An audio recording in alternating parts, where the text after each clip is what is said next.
Don Lemon on CNN had on Mark Lamont Hill, Wendy Walsh, and Buck Davis to have a conversation about race, and I think it was incredibly productive and interesting. Let's listen. I don't have a problem with the sitcom or with you as an esteemed journalist using the N-word in context because it has explanatory value. Do I think that white people should be using it? Absolutely not. Do I think someone with a biracial son should be confused about this? Absolutely not. I always find it remarkable that white people find the N-word usage such a complicated puzzle. It's not that complicated. Just don't use it. Well, let me finish the thought, though. You just have to accept that there's some things in the world, just at least one thing, that you can't do that black people can. And that might just be okay. Now, that's really interesting. That's what I've been saying for years, but ironically, that drives white conservatives crazy. They feel like they're being discriminated against because black people can say it and they can't. And they feel upset that so-called bad words about white people aren't as big of a third rail. Like if you call a white person a honky or a cracker, for example, they want those words to have the same kind of third rail effect where people go, ooh, you can't say that, that's really bad.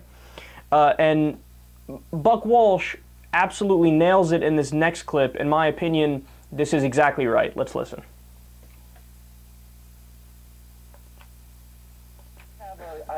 I have trouble comparing those words, Don, because you can't compare the stories behind those words. So let's take cracker, for instance. If anybody calls me a cracker, big deal, there's no power associated with it. You call me a honky, there's no privilege, no power associated with it. Now, if generations of my people had been systematically, categorically discriminated against, and some of them lynched, while mobs of people screamed, kill the honky, goodbye, cracker, that would be different for me.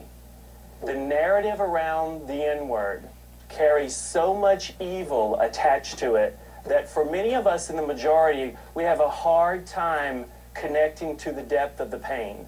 That word has been used to demoralize, dehumanize, to paralyze and sometimes kill groups of people. And from what I know from my friends and family who are people of color around the country, when they hear that word, it cuts to the bone. Now, here's why I think that's exactly correct. Take Justice Scalia, for example. Now, recently when they were debating a case about affirmative action, he said that affirmative action is racial entitlement. Now, people who are familiar with affirmative action know that it's an attempt to redress grievances in a society that has systematically disenfranchised black people. It's a way to try to give them an equal opportunity, right? But see, in Scalia's mind, he thinks all things being equal, if we give black people this advantage for a point or 2 points on a test, it's reverse racism and they're discriminating against white people.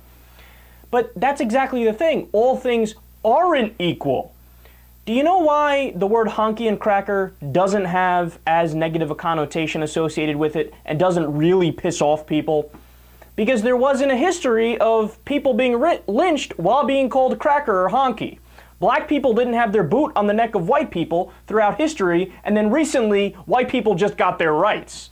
No, it was the other way around.